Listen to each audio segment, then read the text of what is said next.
I just realized I don't remember the name of the author of this book. Fail. I know, right? What a man, what a man, what a man, what a mighty good man. He's a mighty, mighty good man. God damn it. Whatever. It's fine. It's not fine, Joe. David, can you... Yeah, I'm pulling it up on my Kindle right now. What was that book that had the grokking in it? Stranger in a Strange Place? Stranger in a Strange Land. That was it. Ray Mayor. Raymaor. A Year Without Food. Appreciate you.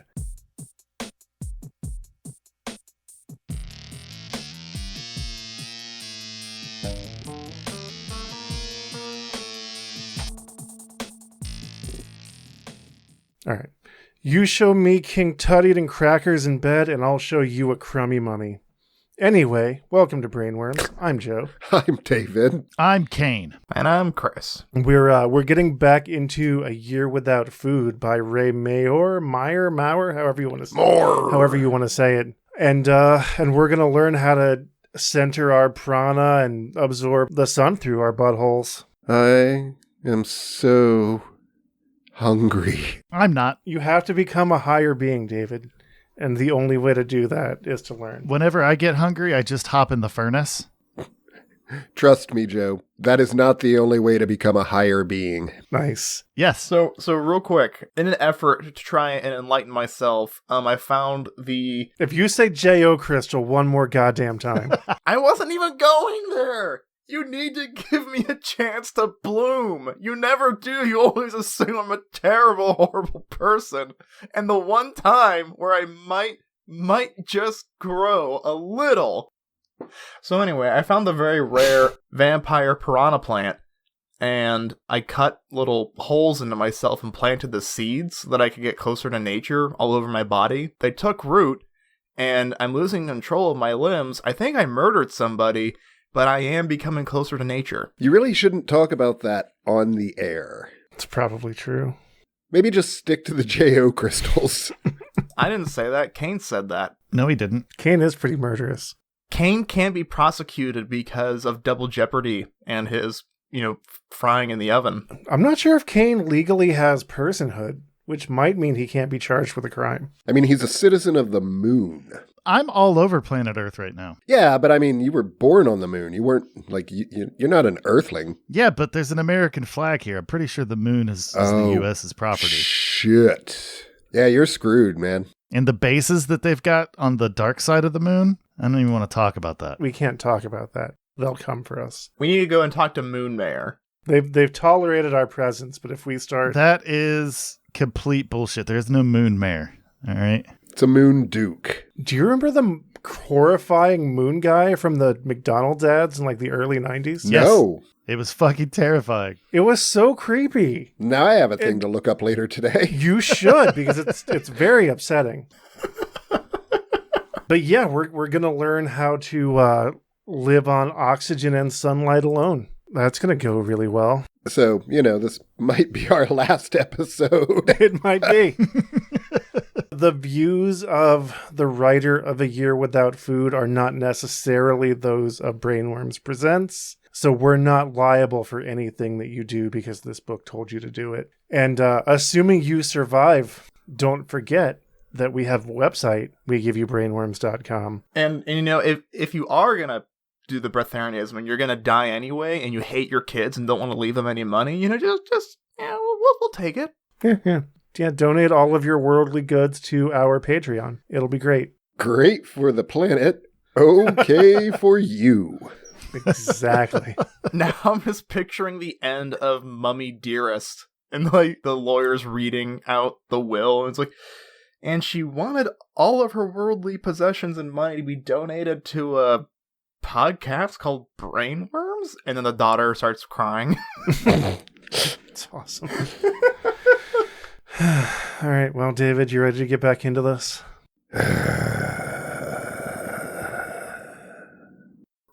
Oh, wait, are we done the intro?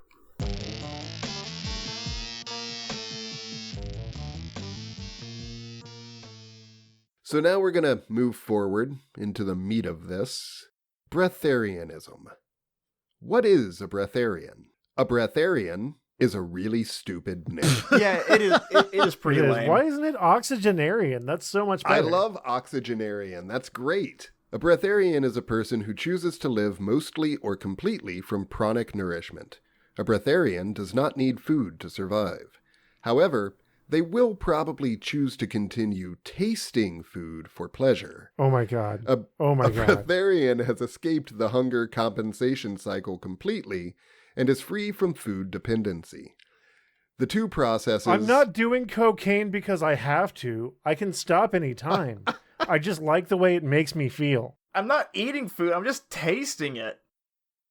I'm just tasting it. I'm just letting Years it touch ago, my I'll make tongue. this as quick as I can. If I had a dime for every time I've said that. I was hanging out with Brian Davis, the guy that wrote the theme music for Brainworms, right? Our score, yeah. I was hanging out with him because we used to get together and write music together. And he lived on 3rd Street. And I went to hang out with him. And his neighbor was like, hey, you guys want to come over? I've got some fresh watermelon. And of course, we were like, fuck yeah, that's awesome. You know, neighbor love. That's great. Yeah. So we go over there and he's got it sliced up and just sitting on a plate on his coffee table. So I sit down and I'm just eating watermelon and Brian's eating watermelon. And this dude sits across from us, cooks heroin up on a spoon, puts it into the syringe and then shoots up. And my mouth's just agape. I'm just like staring at him. And he looks at me right in the eyes and he says, don't worry, I'm not a junkie. I just like to get high. Yep.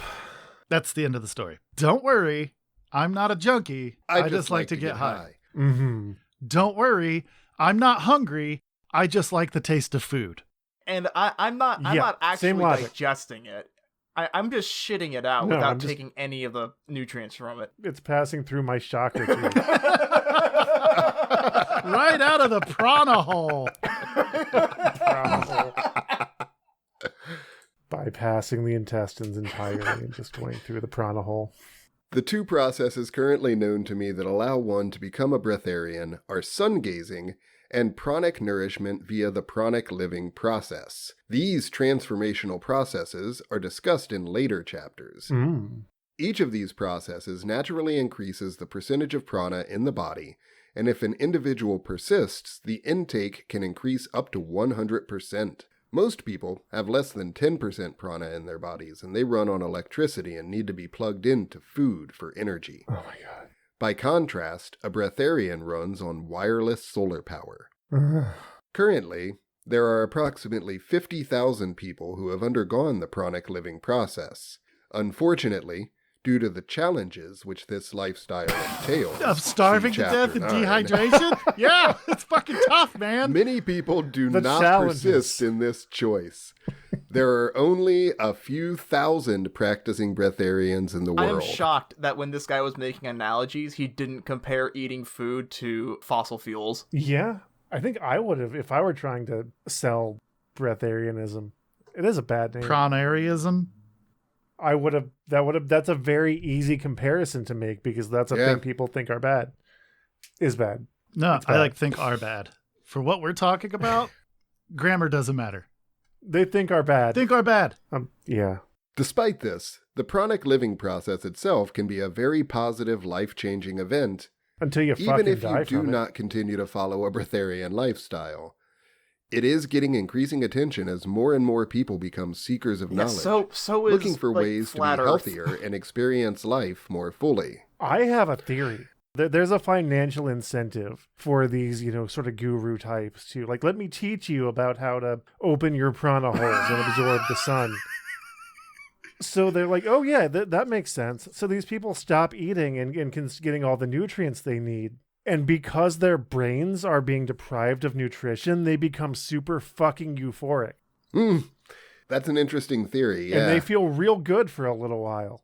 And then they're like, oh yeah, I'm dying and I need to stop doing this. It's like the pink mist when you stop drinking, or the pink haze. Yeah, if you've been a hardcore alcoholic, people in AA will talk about this. I'm not familiar with that. Where if you stop drinking, you go through this period of detox for a while. It can be a few days, a few months in extreme cases. Mm-hmm. And then you suddenly come to this sort of just place of everything is good and everything is just euphoric and warm and life loves you and you feel at peace with the universe. They call it the pink mist, pink haze. I've not been through AA myself, but I know people that have, and I've known people that have experienced this. And the worst part about it is when you come out of it, is that when it goes away and suddenly all you're left with is the realization that this is your life now. It's pure uncut on, reality. And you fall back to whatever your addiction was, or replace it with something different, which is a totally different conversation. Right. Yeah, when I was drinking 350 milliliters of vodka daily and quit. That's a lot. Yeah, it wasn't healthy. Oddly enough, I did not experience that, so that's interesting. To talk about Joe's point, I have a theory as well. My theory is that he gives this book away for free as the Kindle edition. Yep. And he gets people to stop eating and stop drinking, right? And my guess is after about day 2, they're like, what the fuck? This isn't working. And they contact him.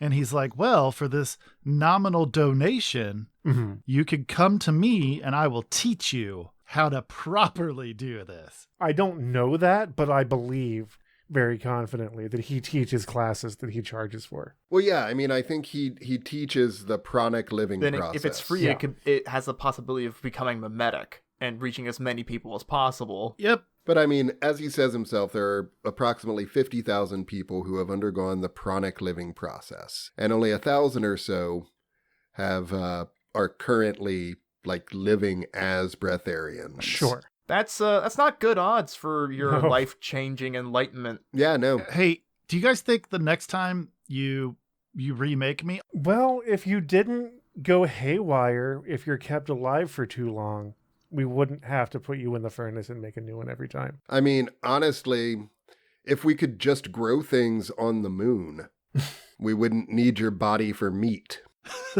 If you could adjust, tweak some knobs, mess with some things, and make me mostly plant life the next time. Hey, I want to know. That's a good idea. I bet if I'm mostly plant life, I could get most of my nutrients from the sun. And then when we inevitably eat you, we're actually being vegetarian. It's true. Yeah. All right, here's 2 things. A, we all need to become breatharians so that we don't have to keep eating David Clone. I mean, we have to put him in the furnace anyway, otherwise he becomes angry and violent after we keep him alive for too long. We may as well eat him. Yeah, do you remember your left eye, Chris? When we remake him for, our produce, we should put in some genetic code to give him cow udders for nipples, and then we can milk him. I think that's just something that you want to do. Milk. I don't think that's actually going to benefit. Yeah, please don't do that, Joe. Milk. So I'm going to move on. Yeah, let's move on. Let's go. Most choose to eat or drink in small quantities, but not regularly. This practice Just is when not they're based fucking on a hungry or need thirsty. to eat, but a desire to experience taste and texture or to fulfill social commitments. Sorry. Joe. Keep going. Joe. Keep going, David. Just keep going. Sorry, David. Go ahead. That's okay. Actually, I do need to interrupt. He mentioned that breatharians will eat to fill social commitments. i.e. to give them an excuse to eat. But and I actually I've known vegetarians who are fine socially, but there's the stereotype that vegetarians and vegans get very self-righteous around meat eaters. Can you imagine how shitty a breatharian gets at dinner parties? Oh God! Because they're starving and thirsty. Because they're starving and they're cranky because they're fucking starving. So all they have is to judge everyone who's enjoying all this delicious hydration and animal flesh that they can't have.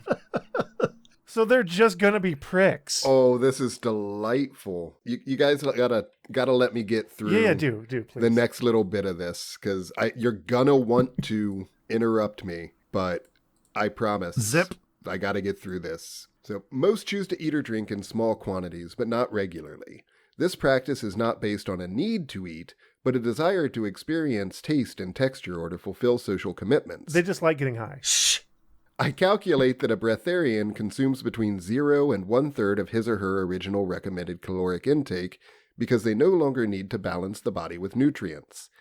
The pranic living process itself changes and balances the 4 physical, mental, emotional, and spiritual bodies. That being said, a sensation of hunger can be triggered by negative emotional states. Oh my God. Shh. So if you do this, and that was just the part that I needed to get through Yeah. you'll be free of hunger, but if you feel hungry, it's not because you haven't been eating, it's because you're negatively emotional. It's your negative prana coming out of your tube. I proved to surprise doctors through my television exposure that contrary to current scientific belief, my blood composition did not change when I stopped eating and drinking. I neither felt weak nor was I bedridden. The breatharian way of life is thus an option open to whoever is willing to take on the challenge and receive its many advantages, but is generally not suitable, appetizing, or lasting for the majority of people alive today. More about this in Chapter 6.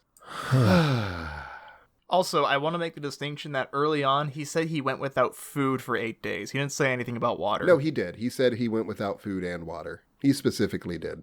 Now I'm just interested to see that video, because that I'm actually sure does it's sound out pretty there. interesting. It kind of sounds boring, though. It does. Watch this man not eat. Well, yeah, but I mean, like, if the scientists are like, yeah, we locked him in a room, that guy didn't consume a single thing, like, that's worth noting. What I would like to see is I would like to see this guy in one room. All right, it's just a glass case. Mhm. You know, his bowel movement. Oh, he shouldn't have bowel movements, but regardless, his bowel No. movements and urinating, all of that's just going to be visible. He's just going to have to get rid of the necessity for privacy. All Is right? this for science, Shh, or hold is on, this hold just on. something you want to watch? Hold on. So he lives in this glass case, Mhm. and directly next to him, the only person that he really gets to interact with on a daily basis is a guy who gets 7 days a week, 3 meals a day, some of the best, nastiest food that exists. So like pizzas, fucking tacos, burritos, chili, like cheeseburgers, fries, the whole thing. Right. And he's in this room and he just gets to eat. And this guy is just living the prana life, yo. And I would like to see how long he would last. For science. Yeah. For science. For science. A little bit of spite. There's a little bit of spite, but it's mostly for A science. little spite. Science and spite. Exactly. Why is it not common knowledge? The breatharian population is made up of only a few thousand people scattered across the globe. Therefore, the social proof of their existence remains nearly mythological. Uh-huh. Most people who do not personally know a breatharian have closed mindsets about the possibility of their innate existence. In other words, they refuse to believe what they cannot see for themselves. It's not the world that's crazy. No, it's not. I'm not crazy. The world's That's- crazy. I can word good. In my personal experience, when I tell someone new that I do not eat, we initially both laugh because it does not make much sense. After only a few minutes, when the person sees that I am sane, can I actually let him or her know that I am not joking? How do you crest I'm just that hill? tasting it. I'm just tasting it. It is always interesting to see how the conversation continues from there. How if we just meet, like we're at a bus stop, we're just having a conversation, like, oh yeah, I'm on my way to get some tacos. Oh yeah, I don't eat. Fucking what? You don't eat? How do you crest the hill of you're not an insane person that I shouldn't be speaking to? When does this come up in conversations and where? I mean, I guess at a party, if somebody's talking about like, oh my God, I made this most amazing thing last night, blah, blah, blah. It was delicious. I feel like if you're someone that's doing this, you want to shoehorn it in whenever you can. I mean, you Yeah. pretty much have to. Yeah. And also, I want to make a note that the most enlightened people that I know of are African children who are just living the 100% prana lifestyle. Oh yeah, those starving children Mhm. across the world. Yeah. Yeah, they're not in any trouble. They're just They're spiritually enlightened. evolved. Yeah. After the television exposure, it became much easier for me to explain this lifestyle to people. I also started eating 2 or 3 meals a week, which helped.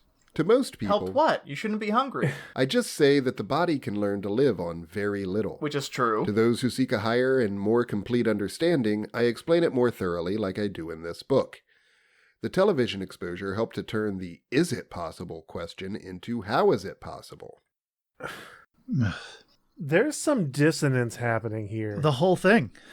Because he just admitted that he eats occasionally. We're going to address that right now. Insufficient scientific research. Let's face it, science does not like to address things it cannot explain. But that's what science wants to do. That is exactly what science That's the whole is. point of science. Science is the exploration of what we don't know.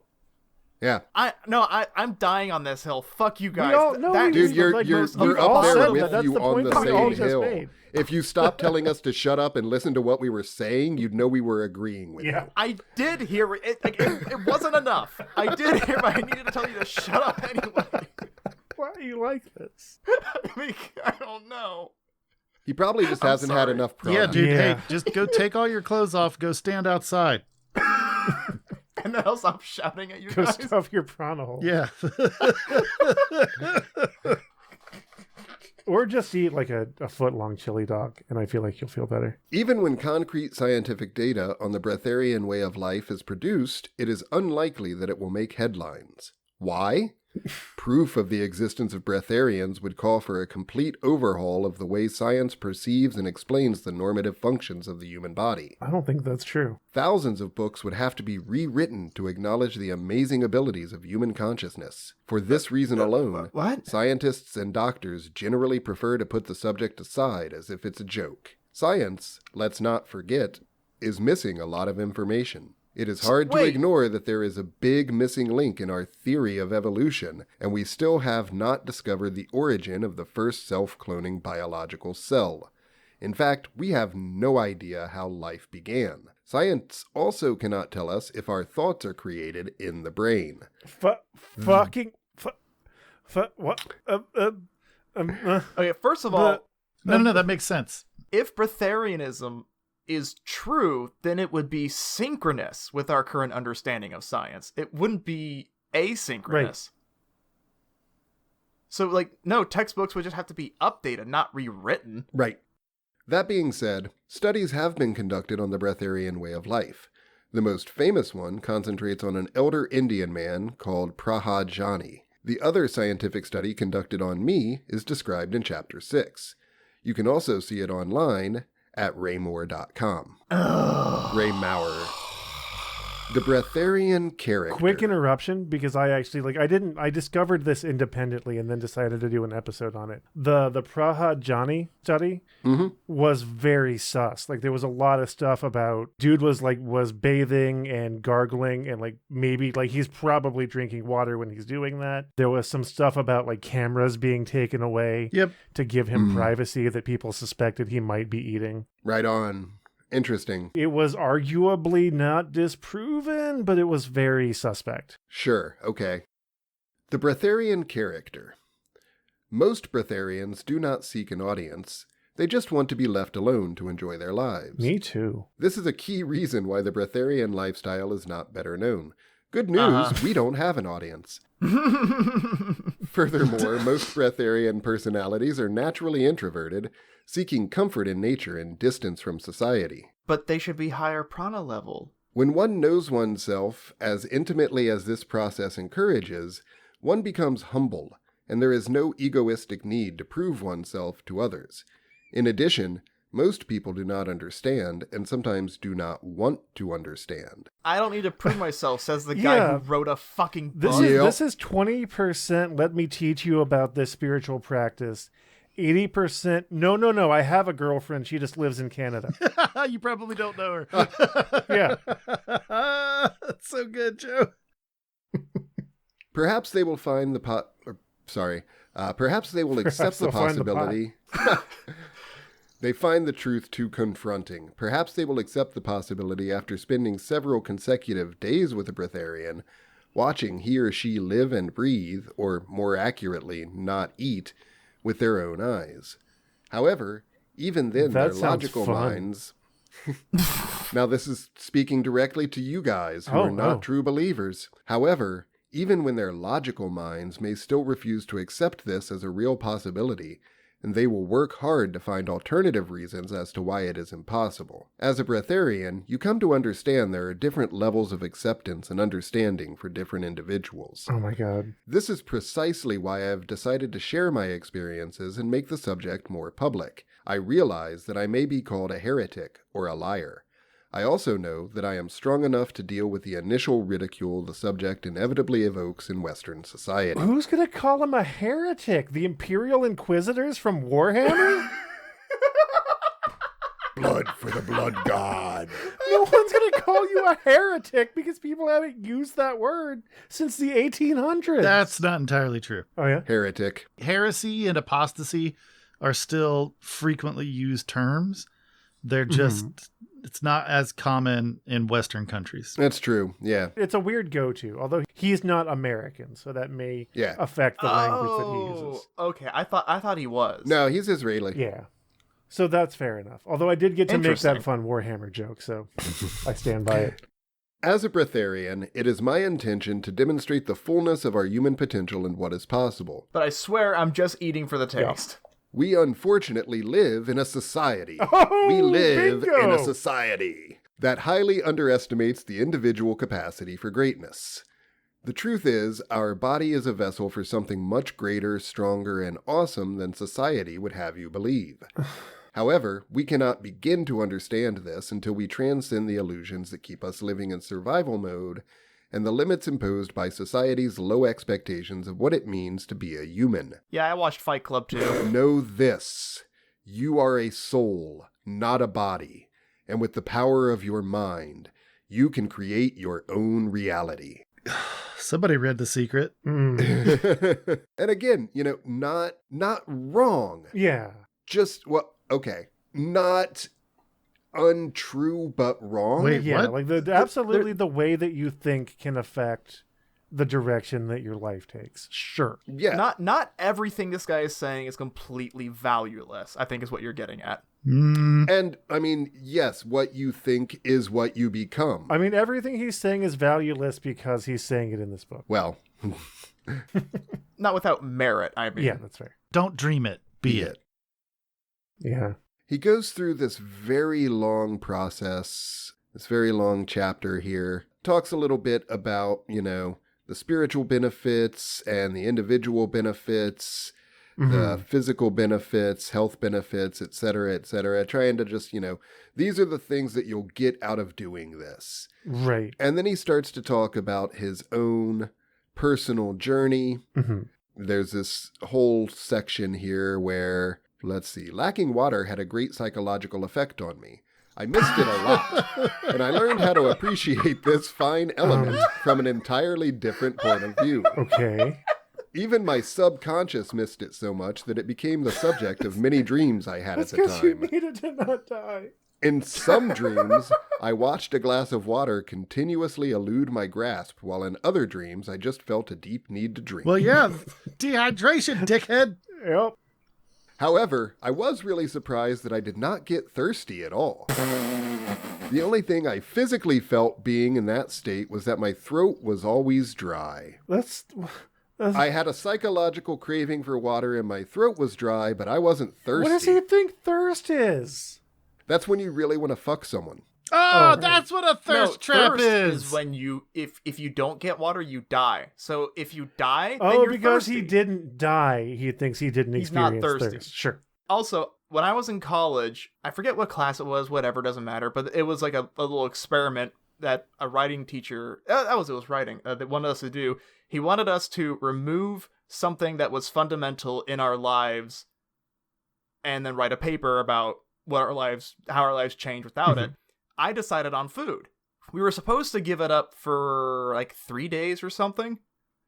And I got to the point psychologically where I devalued the good grade enough that I said, fuck the project, and I went and ate. And then I wrote that in my paper. And I still got an A. Yeah, it makes sense that you would have. But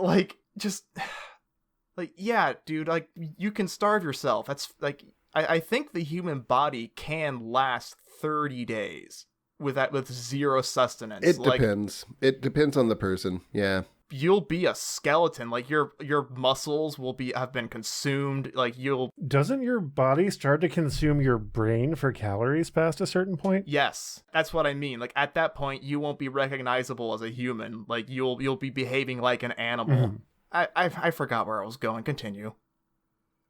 Okay. So just that starvation has an effect on your mind and body, and you get to a point. right.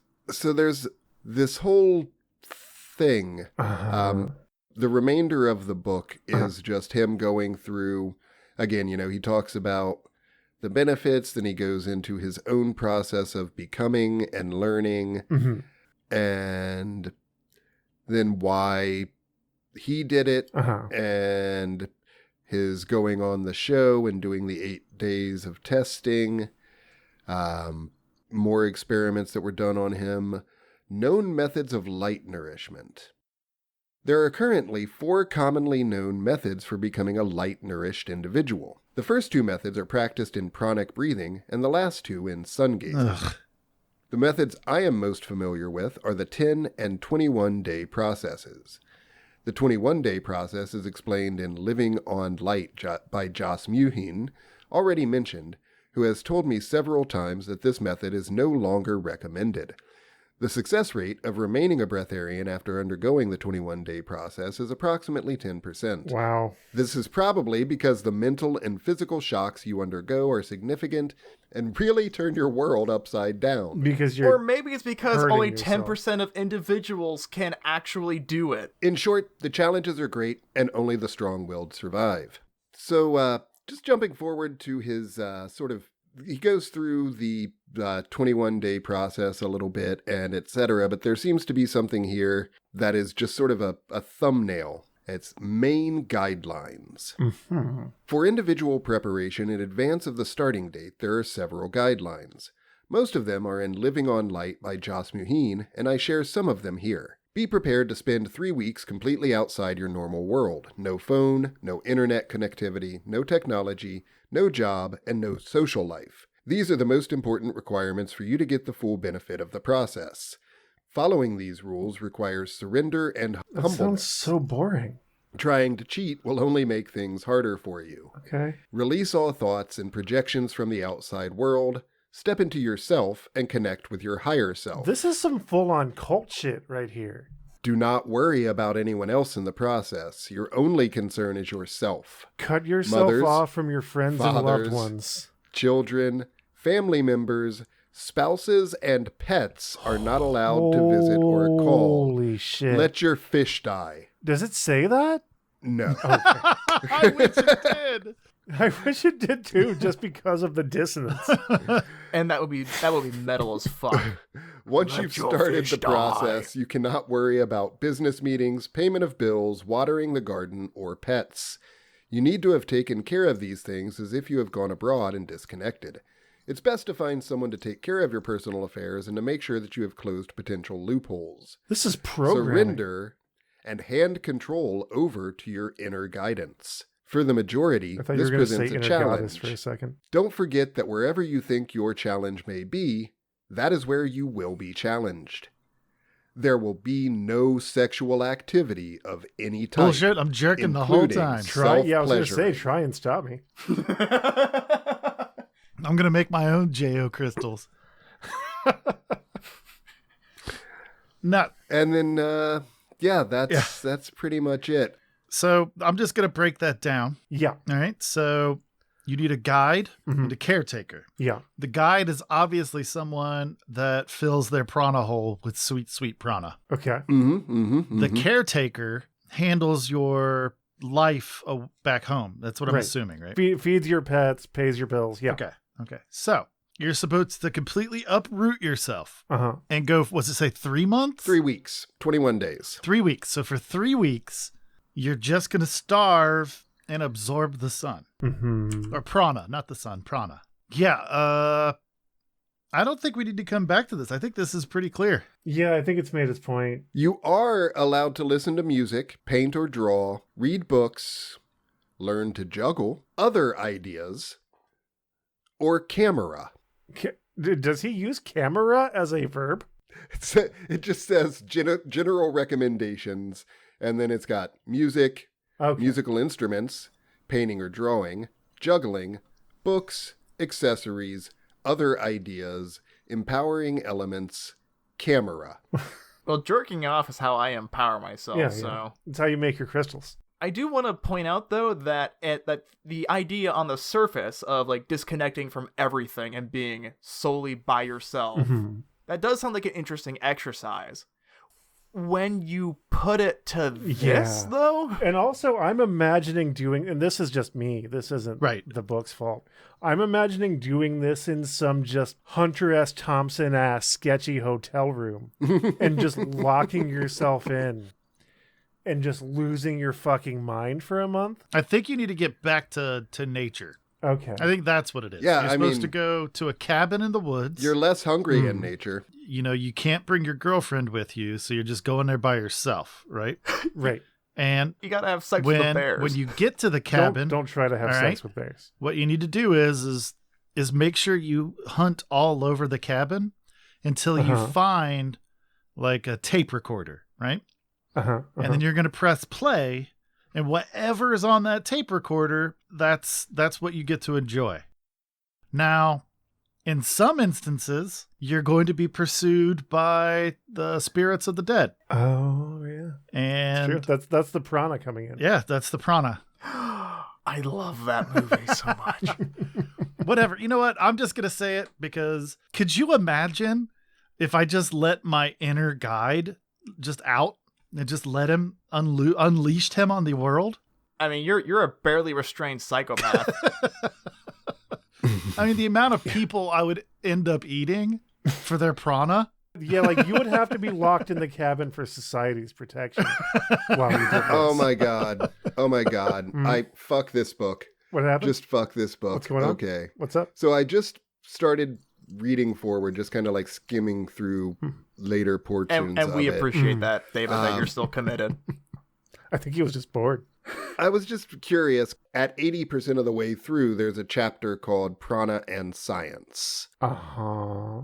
And to date, science has simply not accepted that breatharians actually exist.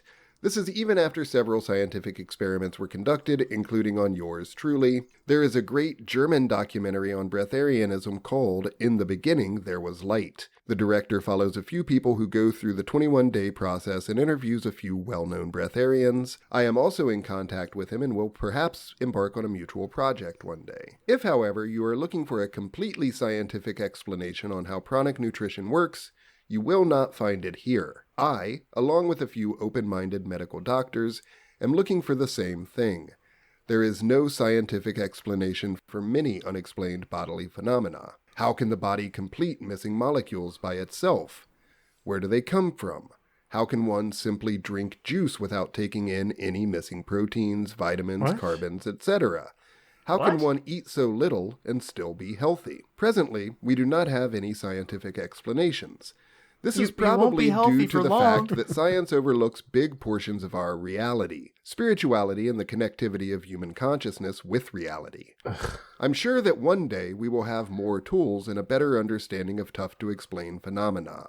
Just because science cannot explain something does not make it unreal. Which is true. Let's not forget that scientific inquiry keeps on overturning prior certainties, finding new explanations which show it had previously been wrong. I thought science never Remember fucking hate that this. the Earth was once considered flat. No, it wasn't. No, we that's a knew myth. with certainty Like that the Earth was Ptolemy's round. map depicted around it. All right, so... Yeah, like...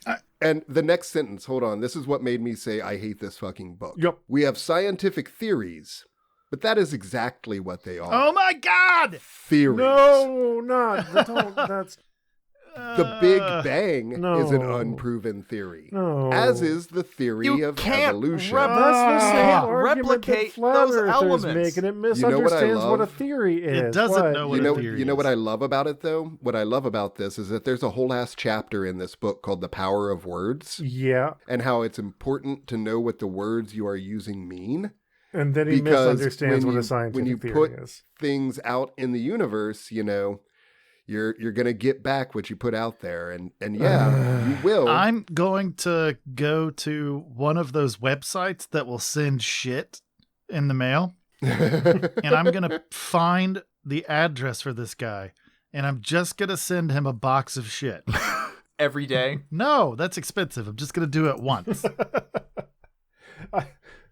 That's pretty tame. I'm gonna tear out David's eyeball and shove it up non-David's ass with the cord still attached, and just leave it. That's it. I'm done. Talking about not knowing how science works. No. Yeah. You're very confused. The optic nerve is a core. It's a tube. Okay. It's a series of tubes. Oh my god. Yeah. How are those? Wait, real quick. How are those optic tubes? How are those attached to the body? Don't encourage him. Okay, see what happens is that it's a root of roots. It flows. Have you ever looked at? All right, I'm done. I don't want to talk about it anymore. I told you not to encourage I could him. actually feel my already not that Can high you feel it IQ falling in the air tonight? slowly draining out. Yep. And I just wanted to eat paint chips.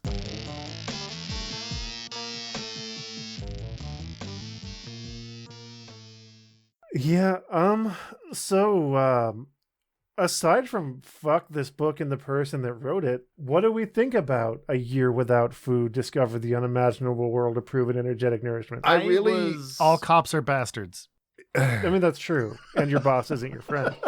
But, I was honestly hoping that there would be much more talking about what happens to your body when you go on starvation, because there might have been that. We skipped around a bit. Well, I believe that there is like reproducible scientific evidence that doing things like that, like fasting, you don't want to do it all the time, or there's kind of a trend diet that's built around fasting that's apparently junk science and you shouldn't do it. The intermittent fasting? Yeah. But I do believe, and I'm not a nutritionist, I'm an asshole, I don't know fuck about fuck, but I do believe there is some health benefit to occasional temporary fasting. I agree with that. And I mean, the thing is, I am also not a nutritionist. I do know that the body needs food. Yep. Yeah. And water and all the other things. And frankly, this book doesn't present. All it's saying is that if you practice and you really put a lot of time into it, and you really, you can do some crazy things. Again, Wim Hof, through, a selection of breathing methods and other techniques like, spending weeks or months of his life or years of his life practicing sitting in ice baths, has gotten to the point where he can now wander around on mountaintops in a pair of shorts and know nothing else. And be perfectly fine. Sure. And he's taught other people how to do it too. Yes, there are things that we can do if we devote ourselves to it. But to what end? Yeah. Like, doesn't it make more sense to, if you're going to put that kind of, vegetarianism, sure. Veganism, sure. Eating less in general seems reasonable. Eat less, exercise more. Yeah, but to say that you are really getting to a higher level of consciousness or are really, living in connection with your spiritual self because you just don't eat anymore. Like, fuck, man, one of the only actual good things about having a body is food. Like, eating is a pleasure. Yeah. Eating is a thing that we should want to do, should like to do. In fact, the reason we have an obesity epidemic is because it is a thing that we like to do. Sure. And it makes us feel good. It triggers that, hey, I did the right thing response, right? Like, I don't get the appeal. I mean, I guess, okay, I'll never starve to death is cool. Yeah. But it's not about that. What Joe said early in the episode, is that the people that this asshole's targeting are people who may, under normal circumstances, be of sound mind and logical thinking, right? The critical thinking. But they've hit a point in their lives where what they should be seeking is help. And instead, they're grasping at straws. for anything to give life some meaning. Mhm. And then this asshole, like all purveyors of Bronze Age mysticism and other bullshit, sells them that their life will be complete and that they'll be happy and fulfilled just off of the sun. Yeah. And that if they can't do that, if they can't get their nutrients from prana or whatever, it's because of a negative thought process. And so if they can eliminate that negative thought process, then they can exist entirely off of prana. Fuck this guy. Yeah, David, to answer your question, why do this? He's selling it as if you do this, it will improve your quality of life. Yep. It's not about it's not about not eating as an act. What this person and other people think like him want you to believe is if you can teach your body to do this, then you will be happier and healthier. Now, I want to go to the other extreme from Kaine's extreme. Sure.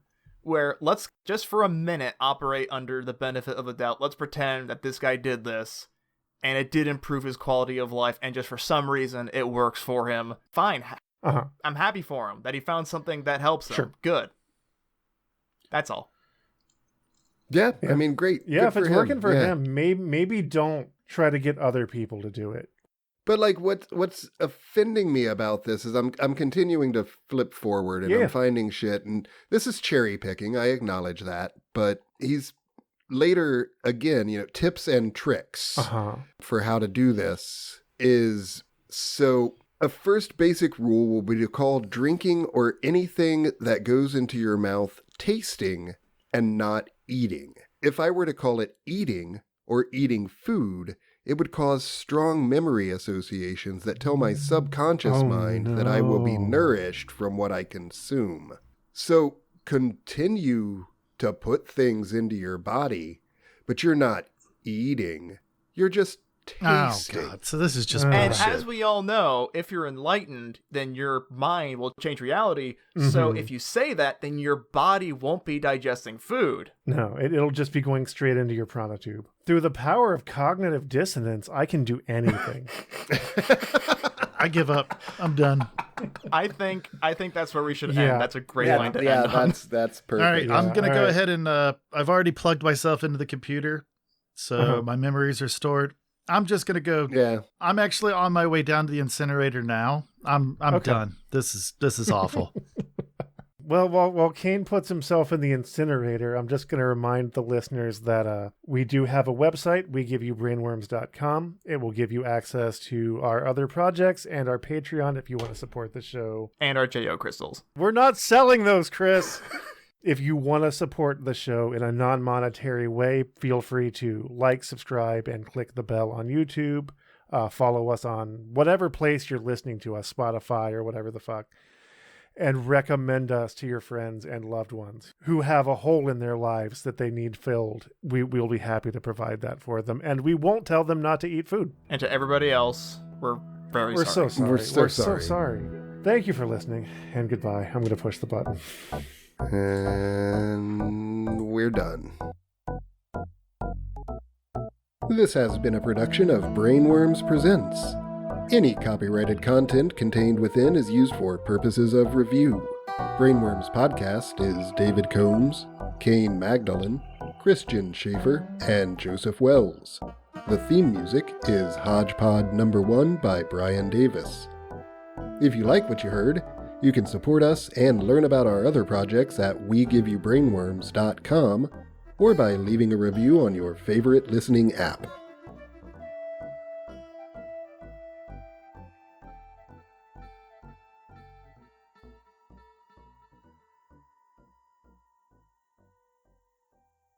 David Milk. David Milk.